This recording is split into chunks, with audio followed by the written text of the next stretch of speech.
Alisa Sunjata tara k'a to cogo min na a bɛ ten bon n'i sigi Bamakɔ yan tɔw kan ba fɔ la k'i sigi Bamakɔ yan fiɲɛ y'a faga e yɛrɛ y'a faga k'a kɛ kɔnɔsu tɔmɔ fɔ ye c'est à dire que diɲɛ bɛ taa k'i to wa i tɛ se ka Mali dilan Mali tɛ dilan bureau kɔnɔ Mali tɛ dilan climatiseur jukɔrɔ f'i ka taa de ka taa kuma maliyɛnw fɛ maliyɛnw min b'u fɛ tɔɔrɔ min b'u kan hami min b'u la u k'o dɔn wa ko cɛ si tɛ se ka Mali mara ka maliyɛnw don da kelen fɛ ka bɔ da kelen fɛ f'i k'a dɔn k'a fɔ maliyɛn bɛ mun de fɛ n'i taara Sikaso maliyɛnw bɛ min f'i ye n'i taara Kayi olu bɛ min f'i ye n'i bɔra ka taa Moti olu bɛ min f'i ye n'i nana Bamakɔ n'i taara Kidali n'i yɛlɛla Mali kɔnɔ i b'a dɔn ka ja Mali misɛnnin camanba de bɛ Mali ba in kɔnɔ mais u bɛɛ ka tɔɔrɔ bɛ bakuruba dɔ la mais u bɛɛ ka tɔɔrɔ dɔw kɔnɔna la bakuruba in kɔnɔna la bɛɛ n'a ka tɔɔrɔ don bon n'i ye nin faamu dɔrɔn i ni mɔgɔw bɛ ɲɔgɔn faamu a b'a dilan ɲɔgɔn fɛ i bɛ maaw ɲininka aw bɛ fɛ Mali ka mun de kɛ aw ye sabula Mali mɔgɔw bɛ aw la nin de la maa si ni fasoden ɲuman t'i bolo i bɛ k'a ye wa mɔgɔ si ni maliyɛn t'i bolo i bɛ kɛ maliyɛn ye i bɛ wolo don min na i fa ni ba ye maliyɛn ye mais e yɛrɛ fana bɛ sɔn ka kɛ maliyɛn ye ka kɛ maliyɛn ye o ye hakili taabolo jogo ani baara o tɛ kɛ fiyewu k'i to Bamakɔ yan f'i ka wuli ka taa olu lajɛ e bɛ se ka jama mara cogo di e t'a dɔn mɔgɔ min ye mɔgɔ sugu ye e bɛ se ka mɔgɔw mara cogo di e t'u taabolo dɔn i t'u nɛnɛkili dɔn u ye min fɛ o t'o dɔn tɔɔrɔ min b'u la o t'o dɔn fo ka n'i sigi Bamakɔ yan si oui je pense que le baromètre Mali tɛ dilan ten an bɛ fɛ k'o de dabila n'an ko dɔrɔn k'an bɛ yɛlɛma don Mali ko la maakuraw ka Mali kura mara fo maakuraw ka sɔn ka bɔ tile kɔrɔ de to cɛ i sigi sumaya yan e tɛ se ka Mali mara k'i sigi sumaya la k'a fɔ inshallah e bɛ Mali mara cogo di Mali tɛ mara ka bɔ Sebenikɔrɔ ka taa Kulubali ka taa Segu professeur an y'o faamuya lamɛnbagaw a ye caman faamuya ko la mun tun ye mankan tunu an y'a ye k'a fɔ mankan tununa Bamakɔ y'a fɔ cogo min na mais maliyɛn wɛrɛw tun b'i kalama n'o ye an yɛrɛ ka parcours caman suit k'i to Europe an y'a caman suit i nalen yan Bamakɔ yɛrɛ fana ne yɛrɛ y'i wele et puis n tun b'i ka kibaruya caman sɔrɔ bɔlɔlɔ sanfɛ an b'a dɔn k'a fɔ i ma makun mais jamana in kɔnɔna la an y'o de fɔ tuma dɔw la maanifin dɔw sago bɛ kɛ u b'u profiter fɛn dɔw fɛ k'u sago sɔrɔ mais an t'o kɛnɛ kan bi an bɛ tila k'an n'o kumaw ye don wɛrɛ ni Ala sɔnna a ma. ɔ n bɛ se ka min f'i la dɔrɔn dɔw y'u fa u ka jɔnw na ka t'u sigi arajosow la ka gulɔminɛw wele ko n ye dɔ ka terrain minɛ o la Sutiba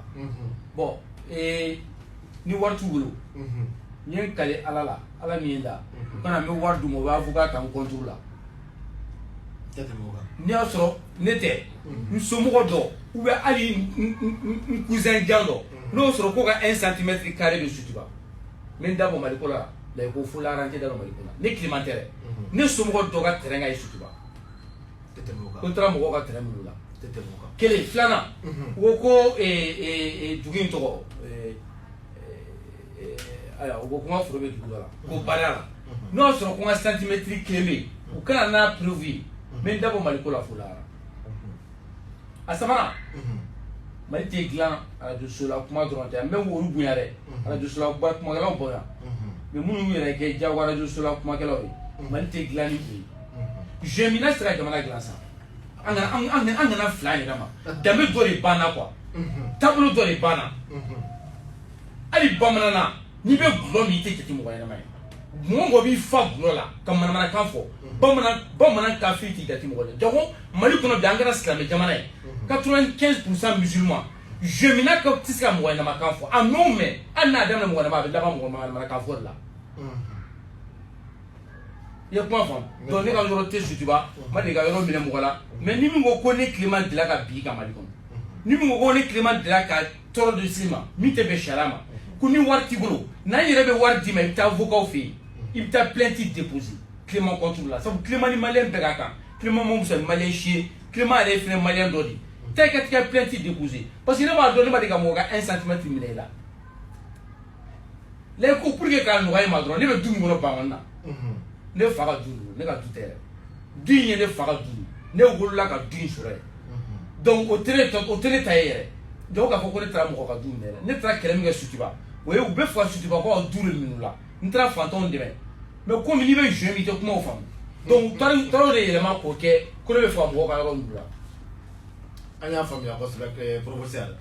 an ka kumaw yɛrɛ kɔnɔna la an bɛn'o de fɔ an y'a ye k'a fɔ jamana in pour que ka se ka sigi sen kan an ka wulikajɔw y'a ye k'a fɔ denmisɛnninw n'an ko denmisɛnninw la jeunesse n'an bɛ e professeur yɛrɛ bila o hukumu kɔnɔna la k'a fɔ aw ka wulikajɔ bonyalen bɛ kosɛbɛ o wulikajɔ ni jeune bɛɛ y'a kɛ komi aw bɛ k'a kɛ cogo min na an b'a ye jamana in bɛ se ka basigi mais min kɛlen bɛ k'a lajɔ an ka ɲɛmaaw ninnu bɛ yen n'olu bɛ ɲɔgɔn kɔ kɛlɛ la n'olu bɛ ɲɔgɔn juguya la hali ni dɔ ye ɲuman ka juguman fɔ a kɔ an y'a ye k'a fɔ a bɔra mɔgɔkɔrɔ kunda a nana ka na jeunesse kunda an dun y'a ye k'a fɔ bi maa minnu lamɛnnen don jamana kɔnɔna la n'o ye professeur Clément Dembélé ni e b'a la ni Aras Basi b'a la ani mɔgɔ caman b'a la an y'a ye k'a fɔ o da kelen o dɛsɛ minnu ka tugun ka ɲɛ dɔ bɛ k'a se k'a tugun dɔ kelen bɛ k'i sen kɛ k'a minɛ kɔfɛ an dun b'a dɔn k'a fɔ jamana in bɛ se ka basigi ni aw ye parce que bɛɛ n'a ka kɛlɛ jamana kɔnɔ Santali ka kɛlɛ ka maaw fara ɲɔgɔn kan k'u hakili to maaw la pour que jamana bɛ se ka basigi cogo min na e professeur Clément ka kɛlɛ ye ka wuli maa ko jugu minnu bɛ n'u bɛ ka jamana nafolo dun ka dabari ko la cogo min na ka jamanadenw ɲɛ yɛlɛ o bɛ ka kɛlɛ kɔnɔna la dɔw ta ye musow dɛmɛni ye dɔw ta ye ka mankan fu ci ka tɔgɔ sɔrɔ ye dɔw ta ye dɔwɛrɛ ye mais est ce que wagati ma se ten an ka ye ko kɛlɛ dabila an k'an miiri musokɔrɔba min bɛ yen n'an b'a wele ko la nation musokɔrɔba min bɛ yen n'an b'a wele k'an fa jamana musokɔrɔba min bɛ yen n'o ye Mali ye an k'an miiri ale la ten ale bɛ se ka basigi cogo min na o baaraw bɛ se ka daminɛ cogo min na professeur. bon wagati min sera dɔrɔn ɲɛtɔya ka dabila ɲɛtɔya ka dabila Layiko ne Clément tɛ activiste bon ne yɛrɛ tɛ activiste ya kɔrɔ dɔn yɛrɛ ni n ka karamɔgɔya bɛɛ ne ye n kalanba in kɛ mais ne tɛ kɔrɔ foyi dɔn activiste ya la jamana kɔnɔ jamana min ni dun ka fa o tɛ yen kalan ɲuman tɛ yen denmisɛnninw tɛ baara la courant t'an bolo ji t'an bolo ne tɛ activiste ya kɔrɔ dɔn ye bon u bɛ nkalon da mɔgɔw la ko révolutionnaire n tɛ t'o kɔrɔ dɔn yan ne bɛ min dɔn dɔrɔn o fasoden ɲumanya ye et des citoyens engagés révolutionnaire dɛ guide dɛ wa dɔw yɛrɛ b'a fɔ ne yɛrɛ ma ko guide k'a foli dabila ne tɛ guide ye koyi ayi dɛ moi je ne suis qu'un simple citoyen engagé an ka bɔ mɔgɔ ko la an ka kɛ Mali ko ye mais tant que dɔw y'u dayirimɛ ɲini yɔrɔ kɛ jeunes ye dɔw y'u dayirimɛ ɲini yɔrɔ kɛ mɔgɔ burujɛ ye dɔw y'u dayirimɛ ɲini yɔrɔ kɛ manamanakan fɔ ye dɔw dayirimɛ ɲini yɔrɔ kɛ n'i bɛ fɛ ka dɔ buruja ne bɛ fɛ k'e layɛ ko mago sa ne bɛ taa wari dɔɔni di n balimakɛ ma a bɛna sigi ka heure kelen heure fila k'e kan ka manamanakanw f'i ma jelibaya c'est à dire que hɔrɔnden halala tɛ ko minnu kɛ dɔw yɛrɛ taabolo kɛ o ye n y'o de fɔ n'i tɛ fɛ n bɛrɛ ka don i la kana gɛrɛ wulu la Mali jeunes de kan k'a dɔn bi an bɛ tugu jɔn de kɔ jɔn de ta ye tiɲɛ jɔn de bɛ mun de fɔ proposition jumɛn b'a bolo an ye dɔ kɛ nɛni na ten Layiko ye dɔ kɛ kɔrɔfɔli la ten nin ma ɲi nin ma ɲi mais a bɛ ɲɛ cogo di waati dɔ de sera f'an k'o de fɔ a bɛ ɲɛ cogo di la proposition de solution Mali mɔgɔw b'o la bi ce qui m'énerve c'est que dɔw fana ko k'olu kalannen don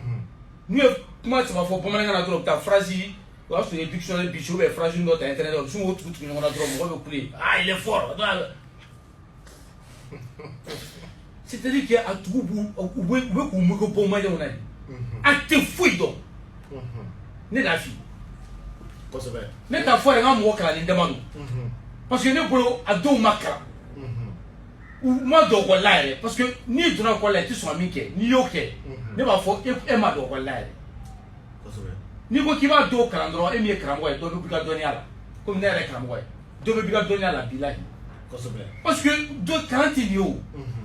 kalan tɛ pɛrɛn-pɛrɛn ye mɔgɔw fa neni mɔgɔw ba neni mɔgɔkɔrɔbaw bɛ neni an ka karamɔgɔw bɛ neni Ɲori Shirifukɛ nenina Bangoni Hayidara nenina Mamadou Diko nenina Soumana Cissé nenina Ibeka nenina mɔgɔ bɔ mɔgɔ ba bɛ Mali kɔnɔ bɛɛ nenina wa tigɛrɛ tila a fɔ bɛɛ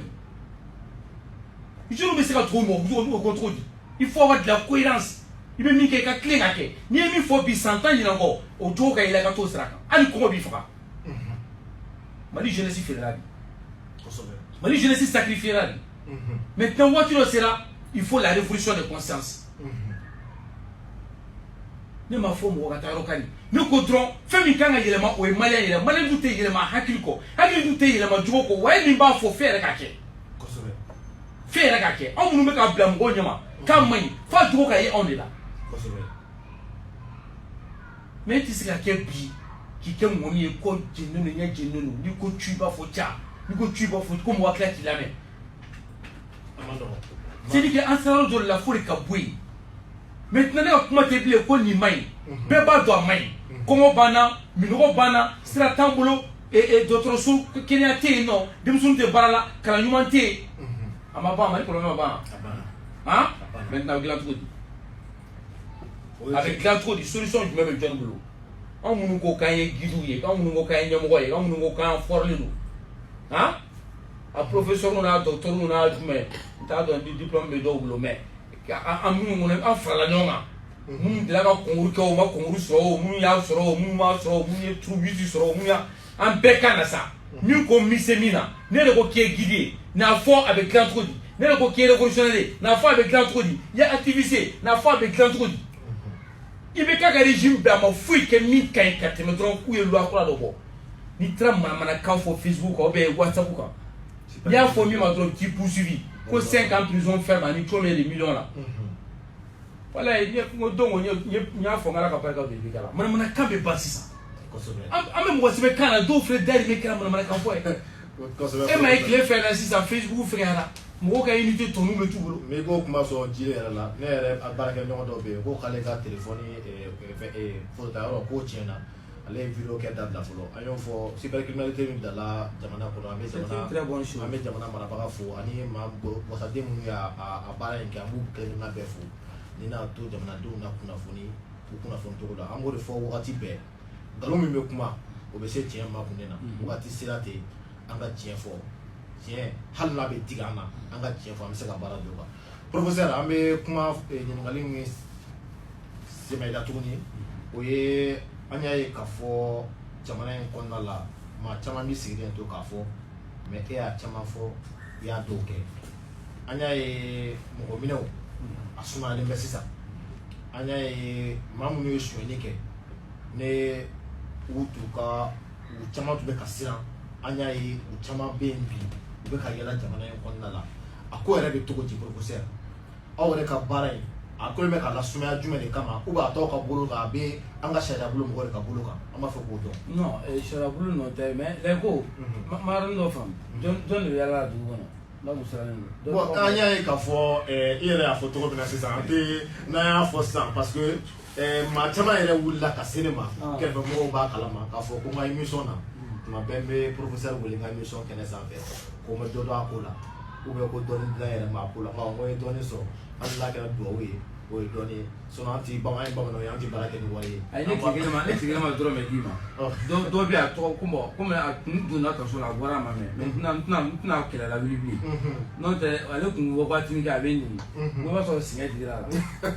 la n k'u ka wele ka dɔ d'a ma mais n bɛ min f'i ye dɔrɔn baara ma sumaya mais problème min bɛ Mali kɔnɔ Moti ala tɛ hali tile 7 bɔ minɛli kɛra Moti Bangineda minɛli fɛnɛ kɛra capu directeur Mutugula o dossier o fɛnɛ minɛli dɔ kɛra o tɛ dɔgɔkun kelen bɔ Sadio la a tɛ tile 10 bɔ Sadio la mairie kɔrɔ minɛna minɛli bɛ sen na dɛ mais komi ni fɛn tigɛ Bamakɔ a bɛ Bamakɔkaw kɔnɔ ko fɛn tɛ ka kɛ Mali kɔnɔ a bɛ ka kɛ Mali kɔnɔ dɛ mais comme jamana ka bon n tɛ an ka juge bɛ baara la dɛ pour l'économique mɔgɔw u bɛ baara u bɛ minɛli la dɛ hali sisan an filɛ ka plainte dɔ don mɔgɔ 100 ani mɔgɔ 3 2020 bɛ ja koyi kosɛbɛ kɛɲɛrɔba t'a ɲa i bɛ taa ka kaso wɛrɛ jɔ parce que mɔgɔ 100 ni mɔgɔ 3 conseil de cercle Kayi conseil de cercle o ka affaire la anw ye plainte don maintenant ni an bɔra min kan an bɛ plainte don an y'a compté kunu ça fait 103 personnes mɔgɔ 100 ni mɔgɔ 3 a dɔw bɛ fɔ Bamakɔ jusque dans les ministères dɔw ye fɔ ministère secrétaire général ye n'an bɔr'o la dossier dɔ b'an bolo an bɛna ministre 18 Mali kɔnɔ 2018 et 2020 ni bɛ ka sumaya réforme fɛ dɔrɔn dɔw bɛ taa kaso la sɔrɔ réforme in ma a ka remaniement ma kɛ parce que ministre 18 bɛ yen dossier b'an bolo an bɛ fɛ k'u ɲininka wari min dir'u ma u dun ko wari in bɔra an y'a sɛgɛsɛgɛ wari bɔra an dun taara lajɛ wari taara yɔrɔ min na an m'a bɛɛ ye an bɛ fɛ o k'a fɔ an ye wari kɛra cogo di il y a 18 ministères qui sont concernés. C'est laquelle gouvernement? Min bɛ kuma nin fɛ ministre minnu bɛ yen sisan bon o document b'an bolo an bɛ baara l'o kan i bɛ ka u bɔ yen o an t'u ɲininka a m'u bɔ yen o an t'u ɲininka o kɔfɛ tuguni Mali douane an lettre ci directeur régional de douane ma société de transit dɔ bɛ yen ko Ciwala awo mo société transit balo warba tuuru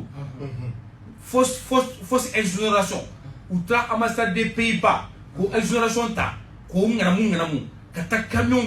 carrelage fola ali mebulu ka bo Turquie ko la do mari kono fula et puis directeur général du douanement ako way ko le tri tiralema anye anti ambassade des Pays-Bas ma Pays-Bas ko ko luma de ka doni karo ma de ka doni mebulu mali kono alors que transit chiwara a mobile immatriculation mamulo exonération papier mamulo a be mamulo a timana douane ne fait douane ma gain ma puni chiwara cheka transit ma mine ama do kasura douane directeur ye jabi mi di dron ko awo ko uye ku e fait sara ku nga mi sara ku o sara mais o kan mi sara yo sara kuma tewu douane ka bara ye ka fo aiwa douane do de na ya ngana mu ke ka to o dewu fle na nyu gabo douane na u mina na shwen la kele flana anya fo ministre de justice ka di procureur ma ci wara ci o ka poursuivi pénalement akanga do kasola parce que ni faux usage de faux jamana do ngana flo ko warta ko papier yelema ka to ke ka e mi mo gla ikele ikana ta kasola o mo ke fo ma bola ko fo yo warsara abal ko be warni ndron lawa ou bien magne mi to de jamana kono donc directeur de douane amako fune ka plainte la be le directeur général de la douane malienne ni ko na me feti nyakora la amato ambalma kreto ni munta shila o luka sanela mo be sina no bana ame do 2020 on ah 2020 déjà on va demander au directeur de la douane de porter plainte contre la société Chiwara Transit na maké nous on va porter plainte anya ambassade des Pays-Bas koko ils vont se consulter partie civile ça va faire une incidence diplomatique un électrique il faut Pays-Bas gouvernement Amsterdam ou électrique chimari famo ma ou be ku ka jamana to de utiliser société do ko utiliser ka donner mali douane no mali famo ba kalama no le fay mo mali douane kemo keme bi konton mali douane a bezo 99% des douaniers maliens sont des voleurs et je dis je persiste je répète à bezo j'ai la preuve après vous Emulu ni mun ko tiete na jula na tella na fo afo Clément ni ko ni zoé prévu bon on fait na prévu on te zoé mina na dossier mbato mais kata ni fois la kanatu a bekalu c'est pas compliqué na côté ne tate ko le temps si oh kalsa bombe bikuma blanc et la semaine prochaine am na dossier toi net na semaine prochaine là ne ce soit na terre à terre vous li parler en bas boka da menta bo bitabo. Maintenant, nous devons nous faire ma voix là. 2020, on va sortir le document. Dernier dossier. Il y a papier, il y a prévu. Donc, concours d'amener. Donc, il y a concours qui est.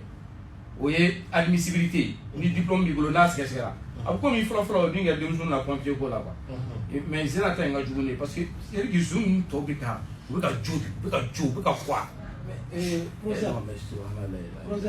mais mari famo c'est dit que nous ni malo ma wuli hein nous mettons manenchi ou ba tout mali fait ou ta fait ou ta fini comme ni ala ku daw ma café ou be saut il faut que mari famo do nye ki be la ke malion kan ka so mali do ni mais pour jour ta y fait vite fait parce que comme elle manja nous en retard là donc trop pour la première liste là o kono ku ka ta kongur ke we kongur ke anga ke boli la do bina yoro to tsaya ye ble junta la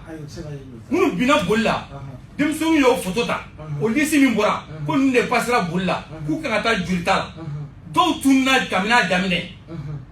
diplôme ko la o lu traye junta ro la na lisi be ngam so iba be da do wuli itaro jawali ma do ko la do bay minu tutuna diplôme ko damne la o lu traye junta la ko ma bolike o lu ma bolike do bina bulla o lu fene traye junta la maintenant au dronte ko bo julita bani ko si san ko ka tu farkolo la je na jume lu se ka fe nke do gun bina julta la o lu fene traye yo la o ko fe wo mo ko oral no e labai ibiti sigi nyakoro ibe kuma o be question posé kun do traye o oral la o lu gun bina kam ni bolike yoro maintenant au oral bani résultat là-bas min dira ko nous tara nous ta police formation ke là ko do travailler au lycée là-bas comme diplôme ko wati o lu bina mais o ma self travail général self travail ministre Ministre de l'Antego, mon mari général de l'eau. Il est général de l'armée malienne. Il est ministre de la sécurité intérieure. Selfou Ben Kalama Makuma. Général Selfouba Donko Ninkara Aka Bararo Konala. Shwenikera, Fantandunga Hakemula, Walimina Dola, Kadola passé, d'autres coup de puissance. Selfouba Moulou Kono.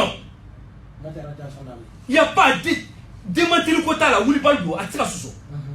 Nous passera quand son manga passé. Nous nous compter. Il veut pas bien des bouts troyer. Ou bien gouer, Kabo plus là. Ante plus zové. Moi, l'homme m'a fait piquer dans la plus. Mamba dombi plus d'ordonna. En tout droit, on a. Il y a plus de quoi, on me a donné, il y a du chouelé. Parce que Fantando n'est qu'à Hakemula. Ou éliminer, quand Famadou t'a coulé d'eau. Fangala, on t'a fléfié. Et à la tienne, Mobi d'Ostragal au Mouni, Founé Soutramali avec Kemefladi. N'a taxi avec Kemefladi. N'a direct avec Kemefladi. Au Dieu de force de Nimala. Aïe, millions ça va mis d'eau, fac au bord. Mali de Fléni. Voilà la réalité du Mali. Directeur de police, qu'est-ce qu'il attend? Ça met en colère. Commission mi examen ke. O commission mo be ou donner nous. Lisi nous nyakamina todi. A domango ele. Ni jamana nyelema do a bebe ke. Mo to ko ke ou ko mutu ou ba ko bu mangu parce que mali ko la ni mali fama e kudu ke. Mali bu mangu avec temeti. Mais wole bla maya o manu ma wuli ku ka hakeni. Ku kana yoro kari, ku kana ninike. Mais ni fama miake. Abto daga si atita su nous bo be do kasola be be fa ko ke na ma ki be jamana nchi jamana chi la mi ko ngabuni yayi professeur mi ka kuma son dila ni ko c'est pas possible anga douanyo sigurement ko ko bi ko to be ta ani ko to yi du kala yi kana ngina jamana polisu ko ay polisu ta ni ya jamana Frédéric Eberti ka rapporta rapport là bon voilà Frédéric Eberti en juin que venu oui classement que je ko la polisu est classé premier. Je suis ma forêt. Avec Frédéric Eberti. Ali Sawara ou be classé premier pour le souiller. Pour le souiller n'est arrêté le go. Ne fait que battre les pour le souiller là. Nous tombera battre les deux. Pour le souiller on arrête. Ali si ça nous est carré qu'on a bout boulot pour ta. Mais lui est classé premier. Nous nous boire doyons. Nous boire impôt mo. Nous boire trésor. Ni une date de impôt mo ka wa du chien toi là 600. Billahi et ta toi fait la descente. Mais au Torontais, je ne veux qu'un malikona. Ni n'est pas de la confort. Eh bien, il n'a pas trop la co, il n'a pas du coup de Javarako, il n'a saliako. Nous n'avons pas eu le loco. Énergie du Mali dossier, n'y a qu'à la ni clame à mort qui crée. Billahi ni Mali famosona. À la énergie du Mali, qu'a audité. Ni ma boni milari qui me travaille, ni Clément, ni ma boni milari qui me travaille. Mais d'abord Mali pour la foulard. 300 milliards de bonnes, qu'a dit Mali. Ah, professeur, amène nous. Don't laisser à couper à venir. Alors, son amant, il faut qu'un ça fait un test. Un test, il voulait la machine à il a pas de don pour la fola. Comme vous ratez qui s'est cassé, amé folie calama, mais professeur Boulot, Annie, professeur de Béfeka, le camp même la Malioma, pour que 2000 pays à Fotomina, Samanga Sega Chedou, Janvier Kalomanajo, ou à Kuga Chedou, là-bas ou à Sou Rondala, ou Yoramigaka, ou à tout d'ailleurs. Bon, le camp de Malion, Droman, ou à Nasran. Ça vous dit, c'est à Saragaba. Amen. N'ambi Juromina a dit, non, un ami bon ni en yere. Je pense qu'en temps, il va nasser ça. Parce qu'il y a péché. Maintenant, Dieu. Moka ou douye. Nous sommes sadés, nos frères, nous sommes oui. Tiens, les sadés, nos frères, oui. En match, tu sois là, en match, d'Amazon clé là. Après, on est clé là. On est clé là, gachi. Donc, ma sueta, moudou. D'Amazon bonon. C'est de ce bonon. Ça mourit bonon. Tu as un bonon. Ou béni. Yananga wosu nulu ka panishu kama ya ka mun ka mal tola e ka mal la jebay 2200 milliards bafla ni milliards kemefla o de mali budget ko de be di mali gouvernement ma misuma ku ka jamana glan wala sambe lafia o so te mali kono jite mali kono prante mali kono ala no fomo tisika nyama gansan changa kare kono kamri kaya mga sisekli sanu be ka bo mali tutu ali be ku manifestation sanu be ka bo kosobe ta kenye ba kurante nanga famo ibe kaka soni nyama boro ba inche la fiabu na misuru kilométrique kile an mètre kile duguma na je be kaka da fali go tro de be ka tene be kaka da président de la République nyama ba ku be ka tabu mali de réalité ni malien de le malheur de l'école malienne be ba do neutralité malheur ko sula na clara ke paraso et les ko ko ke il m'a baara sɔrɔ n tɛ kun tɛ kuma radio so la yan komi i tɛ fɛ ka fugariya de kɛ o de y'a to i bɛ kuma yan n'o tɛ dɔ de sigilen bɛ place la zon dɔ de kɛlen bɛ k'a den wolo u b'a fɔ o ye zonden ye kelen bɛ k'o ta ka t'o sigi bureau dɔ de kɔnɔ e place la ko parce que k'e ye fantanden i ka technicien fɛnɛ bɛ ten i baarakɛɲɔgɔn bɛ o bɛ ten min bɛ k'an filmer ale bɛ ten u bɛ fantandenw de bɔ yen k'u ka papier n'u ka mamiw n'u sigi yen ka fantandenw bɔ yen k'u sunkurudenw sigi yen n'u ye miliyari suɲɛ k'o bila u kun e bɛ ɲininka ko mɔgɔ kelen bɛ miliyari dun parce que dɔ ye ɲininka sɔgɔmada in na ko o kuma ko ninnu bɛ miliyari dun cogo di ko n'i sera radio la n b'a dun cogo fɔ mɛlɛw ye ni e ye 200 sɔrɔ n'i ko ko a taa sukaro kilo 1 san o mana bɔ yen n'i ko ko ka malikoro paye 1 san ka thé ni charbon san e ka 200 ma ban o yɔrɔ u bɛ bɔ fɛn bɛ miliyari dun ten n'o ye musomanin dɔ ye u b'o ta vérité bɛ san ka d'o ma n'o ye dɔgɔkun kelen n'o ye sungurubani u b'o bila u b'o terimuso sungurubani wɛrɛ ta range rover bɛ san ka d'o ma u b'o bila u bɛ sɔrɔ ka taa Maroc ne n'u taara Maroc u bɛ taa arabu sungurubani ninnu u bɛ taa ka taa an ka wari ta miliyɔn 20 bɛ dun yen nɔ u bɛ miliyari dun k'a ban ten Mali cakɛda kelen Gabriel Touré tɛ nin ye o falen bɛ ɲɛmɛrɛw de la n'o o wari dun ta fɔli ye a b'i jigi tigɛ Maliyɛnw kan'u sigi bilen an ka wuli ka Mali dilan an ka wuli ka Mali dilan n'o tɛ an bɛɛ bɛ to a la a to bɛ nin ka sɔrɔ ma n'an kɛra sɔrɔ ma professeur an b'i fo ka BBC mɔgɔ kelen-kelenna bɛɛ fo maa maa y'an lamɛn nin wagati an ka foli b'u bɛɛ kelen-kelenna ye anw de fɔ ni Ala sɔnna ma wagati o wagati n'an ye professeur sɔrɔ an bolo kɔrɔ an b'a wele a ka kuma k'aw la kunnafoni jamana ko in kan an b'a fɔ a k'an bɛn sibiri wɛrɛ Ala ka san kura hɛrɛ Ala k'o hɛrɛ di an Maliyɛn bɛɛ ma Ala ka jamana in basigi jamana in kɛlɛ Ala ka jamana in kɛlɛ ban pewu Ala k'an bɛɛ kelen kan Ala k'an bɛɛ diɲɛ kan bisimila. Merci beaucoup. Merci.